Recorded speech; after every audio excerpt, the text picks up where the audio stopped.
ভয়ের সাথে আমরা সবাই পরিচিত, কষ্টও আমরা সবাই পেয়েছি।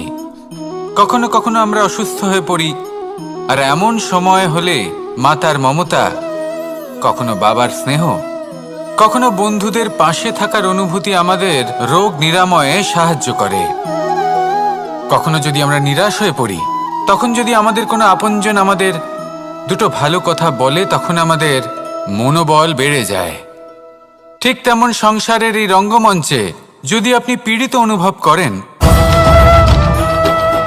কিছু শুভ কথা আলোচনা করুন, কিছু স্তুতি গান করুন, কিছু মুহূর্তের জন্য হলেও নিজের ইষ্টদেবের কথা স্মরণ করুন আর প্রার্থনা করুন। সাহস বাড়বে, শক্তিও বৃদ্ধি পাবে এবং সামনে এগিয়ে চলার পথও দেখতে পাবেন। তখন এই মন প্রসন্ন হয়ে বলবে, রাধা রাধা। কখনো কখনো অন্ধকারের সাথে লড়াই করার জন্য আমরা প্রদীপ জ্বালাই। এতে প্রথমে সলতে রাখি, তারপর তেল ঢালি, তারপর আগুন জ্বেলে এটা প্রজ্বলিত করি। তারপর একটা সময় আসে যখন এই প্রদীপ নিভে যায়। কারণটা কি? কারণ কি এটা যে প্রদীপের প্রকাশমান হওয়ার ক্ষমতা সমাপ্ত হয়েছে?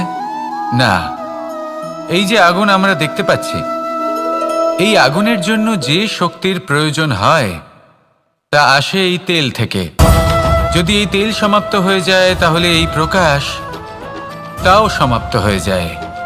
আর আমাদের জীবনে এই তেল হলো আমাদের কর্ম, আর এই আগুন আর এর দ্বারা উৎপন্ন হওয়া প্রকাশ আমাদের ভাগ্য। যত আমাদের কর্ম ক্ষীণ হতে থাকবে, আমাদের ভাগ্য সৌভাগ্য কোথাও না কোথাও লুপ্ত হয়ে যাবে। যে উজ্জ্বল ভবিষ্যৎ আমরা চাইছি তা কখনো লাভ করতে পারবো না যদি কর্ম না করি। ঠিক যেমন তেল ছাড়া অগ্নি উৎপন্ন হয় না, তেমনি কর্ম ছাড়া সৌভাগ্য হয় না। আর যেমন কর্ম তেমন ভাগ্য। তাই সবসময় কর্ম করতে থাকুন, কর্ম করা থামাবেন না। আর আমার সাথে ভালোবেসে বলুন, রাধা রাধা। মানুষের জীবনে দুই ধরনের আবেগ থাকে যা চিরকাল তার সাথে বসবাস করে। প্রথম, স্বপ্ন। দ্বিতীয়, অজুহাত। মানুষ হাজার হাজার স্বপ্ন দেখতে পারে। আমাকে এই কাজ করতে হবে, আমাকে ওখানে ঘুরতে যেতে হবে, আমায় জীবনে এই অসম্ভব কাজ বাস্তবায়িত করে দেখাতে হবে, আদি ইত্যাদি। এবার ঠিক যেমন স্বপ্ন দেখেন, সেইভাবে অজুহাতও খুঁজে নিয়ে আসেন। আমি এই স্বপ্ন পূরণ করতে পারলাম না, কারণ আমাকে কেউ সাহায্যই করল না, কারণ আমি দুর্বল হয়ে পড়েছিলাম, কারণ আমার কাছে সময়ই ছিল না, আদি ইত্যাদি। এবার সাফল্য এবং অসফলতার মাঝখানে এই ধরনের সংঘর্ষ হতে থাকে। সাফল্য তখন লাভ করা সম্ভব যখন আপনার স্বপ্ন আপনার অজুহাতের থেকে অনেক বড় হয়, আর অসফলতা তখন পাবেন যখন আপনার অজুহাত আপনার স্বপ্নের থেকে অনেক বড় হয়। আপনি যদি সাফল্য লাভ করতে চান, তাহলে চেষ্টা করতে থাকুন, পরিশ্রম করুন। যদি অসফল হন, তাহলে ভয়ভীত হওয়ার কোনো প্রয়োজন নেই। নিজের ভুল বুঝুন, তাকে শুধরে নিন, আবার চেষ্টা করুন। কিন্তু যদি নিজের জীবনে অজুহাত নিয়ে আসেন, তখন স্বপ্ন কখনো পূরণ হবে না। আসুন আমার সাথে ভালোবেসে বলুন, রাধা রাধা। সময় আমরা কারোর নীরবতাকে তার দুর্বলতা ভেবে বসি। হতেই পারে সেই ব্যক্তি উত্তর দিতে চাইছেন না, হতে পারে অন্য কোনো কারণ আছে যা আমরা বুঝতেই পারছি না। সেই জন্য তাকে দুর্বল ভেবে নেওয়া অনুচিত। দেখতে গেলে এই বিশাল সমুদ্র এও কিন্তু নীরব, শান্ত হয়। কিন্তু যখন সে রুদ্র মূর্তি ধারণ করে, তখন কি হয়? সমগ্র সংসারকে বিনাশের পথে নিয়ে যায় এই সমুদ্র, প্রলয় সৃষ্টি করে। সেই জন্য কারোর সহ্য শক্তিকে দুর্বলতা বলে মনে করবেন না, কারণ যদি এই নীরবতা নিজেকে ভেঙে বেরিয়ে আসে, তাহলে তা বিনাশের সমস্ত সীমা পার করে যেতে পারে। তাই এই নীরবতাকে সবসময় বুঝুন, সবসময় একে সম্মান করতে শিখুন, আর আমার সাথে ভালোবেসে বলুন, রাধা রাধা। জীবনে তিনটি বিষয় আছে, তিনটি বস্তু আছে, তারা যেন আপনাকে কখনো বশে না করে নিতে পারে। প্রথম হলো ধন, ধন যতক্ষণ আপনি ব্যবহার করতে থাকেন, যতক্ষণ তা আপনার কাজে আসছে, ততক্ষণ ঠিক আছে, এই ধন আপনার কাছে অমৃত। কিন্তু যখন এই ধন আপনাকে ব্যবহার করতে শুরু করে, বুঝে যাবেন যে আপনার পতনের সময় শুরু হয়েছে। দ্বিতীয় বিষয়, ফেলে আসা অতীত। যাই করুন, আপনি অতীত পাল্টাতে পারবেন না, আর এই সত্যিটা আপনিও জানেন। কিন্তু তাও এর বশবর্তী আমরা হয়ে পড়ি, আর যখন তাই হয় তখন এই সংসারে আমরা যেখানেই যাই না কেন, যত বড়ই সুখ লাভ করি না কেন, সেই সব আমাদের কাছে তিক্ত বলে মনে হয়। তৃতীয় বিষয়, আপনার আশেপাশের মানুষ ভিন্ন ভিন্ন ধরনের মানুষ হয়, যাদের চিন্তা ভাবনা এবং দৃষ্টিভঙ্গি ভিন্ন ভিন্ন প্রকারের। যদি এদের বশবর্তী আপনি হয়ে পড়েন, তাহলে কেউ বলবে এটা করো, এটা ভালো। কেউ বলবে এটা করো না, ওটা করো, ওটা ভালো কাজ। কেউ বলবে এই দুটোই করো না, অন্য কিছু করো। এই কথাগুলিতে আপনি এতটাই জড়িয়ে পড়বেন যে আপনি লক্ষ্যভ্রষ্ট হয়ে পড়বেন। তাই এই 3 বিষয় থেকে সাবধানে থাকবেন। যদি কোনো কিছু বশ করতে হয়, তাহলে আপনাকে বশ করতে হবে আপনার আজকে, নিজের বর্তমানকে। এটা খুব প্রয়োজনীয়। এটা ভাববেন যে এই সময়ের সদ্ব্যবহার আমি কিভাবে করব, সময়কে শাসন কিভাবে করব, ওই কর্ম কিভাবে করব যাতে ভবিষ্যতে কখনো আমার আফসোস না হয়, বরং এই সংসার আমাকে নিয়ে গর্ব করবে, সেই কর্ম করুন। আর যখন আপনি এটা শিখে নেবেন, তখন আপনি নিজেই নিজেকে প্রকৃত অর্থে ভাগ্যশালী করে তুলবেন। আসুন আমার সাথে ভালোবেসে বলুন, রাধা রাধা। অনেক কখনো কোনো চাতক পাখিকে দেখেছেন? কথায় আছে যে বছরে মাত্র একবার সে তার তৃষ্ণা মিটিয়ে থাকে, আর তাও আকাশে ভেসে থাকা মেঘের দ্বারা ঘটানো বৃষ্টির জলের ফোঁটা থেকে। আর কোথাও থেকে সে তার তৃষ্ণা পূরণ করে না।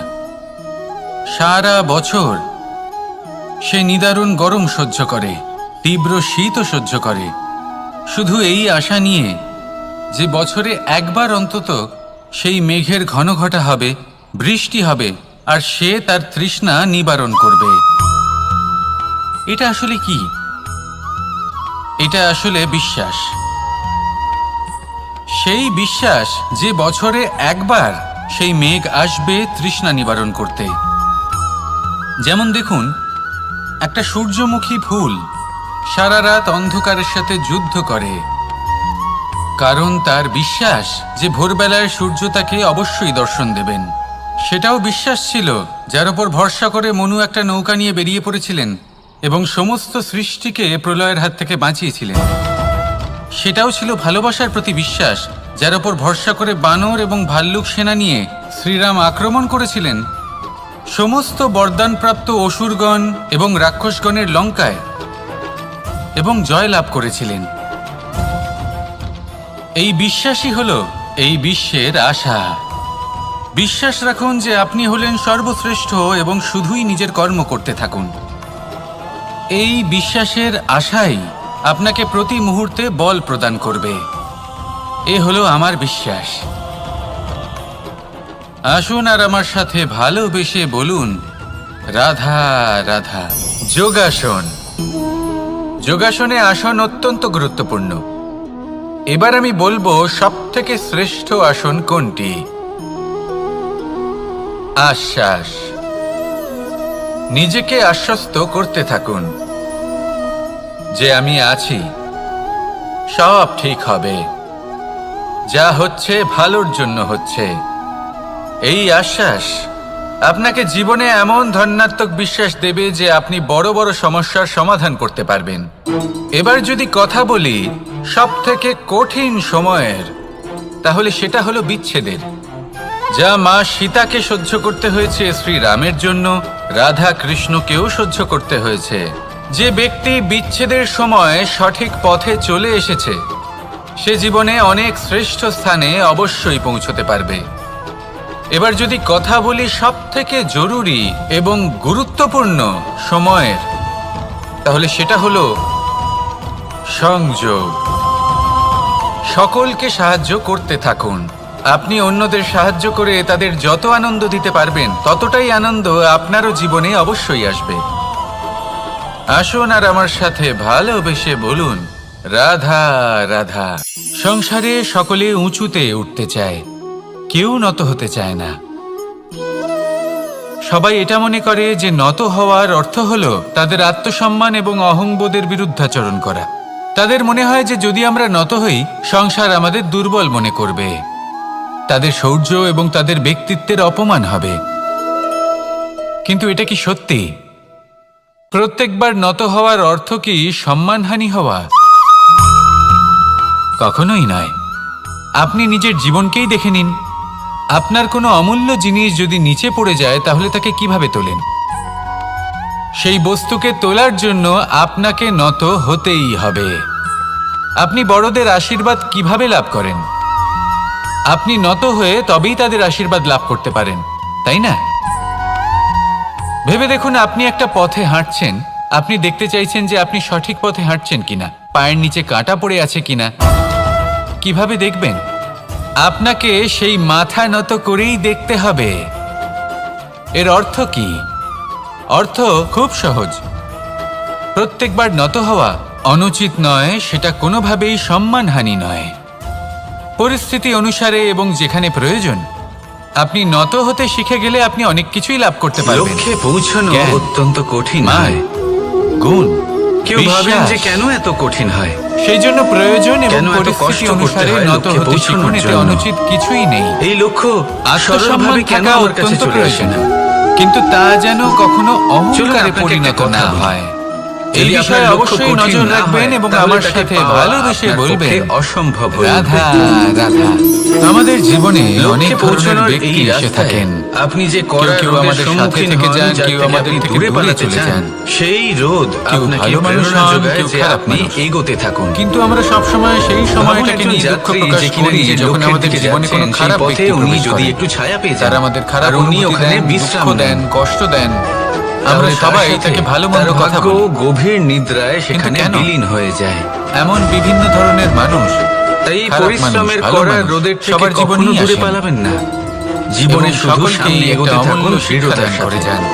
আর লক্ষ্য সরল হোক, কঠিন এবার হোক বা আপনি নিজেই অত্যাধিক ভেবে কঠিন দেখুন, হোক, জীবনে যখন একটা কথা প্রথমবার মনে আপনি রাখবেন, আগুন স্পর্শ যে জীবনের করেছিলেন, লক্ষ্যে পৌঁছতে পেরেছে তখন আপনি একটা শিক্ষা সে লাভ লক্ষ্য করেছিলেন যে প্রাপ্তির আমাকে জন্য আগুনের থেকে আফসোস একটু দূরে কখনোই থাকতে করে হবে। না।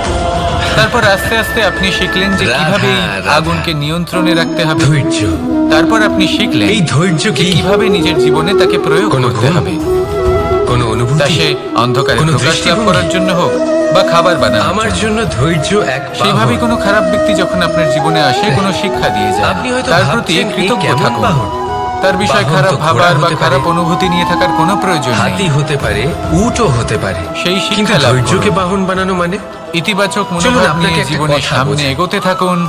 পৃথিবীতে কেউ নেই এমন কোনো যিনি বাহন আপনাকে নেই বাধা যে দিতে তার পারে। আরোহীকে আছড়ে ফেলেন। আসুন আমার সাথে সেটা ভালোবেসে বলুন, উট হোক বা হাতি হোক রাধা বা ঘোড়া রাধা। হোক। অনেক চলতে সময় চলতে আমরা কখনো জীবনে নড়বড় অনেক করেই মানুষকে বসি। এমন বলতে শুনে তারপর থাকি সেই আরোহী পড়ে কারোর পায়, যে আমি অসফল তারপর হয়েছি পড়ে কারণ তার নিজের নজরে। আমার সময় ভালো যাচ্ছে কিন্তু না। ধৈর্যরূপী বাহন কখনো আমি এই কাউকে জিনিসটা ফেলে না। লাভ করতে চাইছিলাম কিন্তু কখনো করতে না। পারলাম না কারণ আমার না সময়টা সেই ভালো আরোহী যাচ্ছিল কারোর না। পায়ে পড়ে, আর না আমি তো আমার নিজের জীবনে নজরে। ওই মহান কাজটা কারণ করতে ধৈর্য- চাইছিলাম কিন্তু করতে ধৈর্য পারলাম না। আপনাকে বিবেক প্রদান কেন? করে।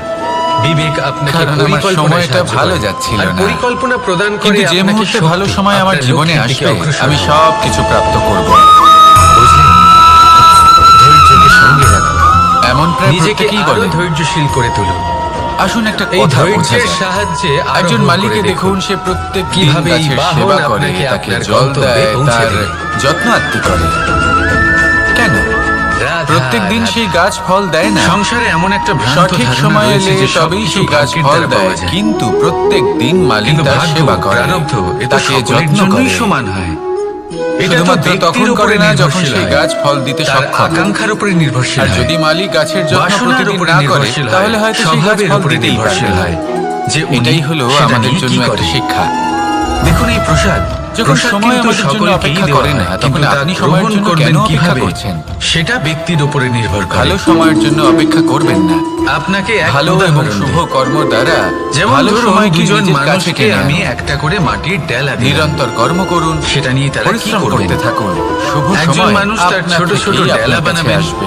আর পথযাত্রীদের আসুন উপরে আমার ছুঁড়ে সাথে মারবেন। ভালোবেসে বলুন, হাসি ঠাট্টা রাধা, করবেন, রাধা। তাদের বস্ত্র নোংরা করে জীবনে দেবেন, এমন কিছু সেটাতেই উনি কাজ আনন্দ রয়েছে পাবেন। যা আমাদের কখনোই অন্যদিকে করা উচিত দ্বিতীয় নয়। ব্যক্তি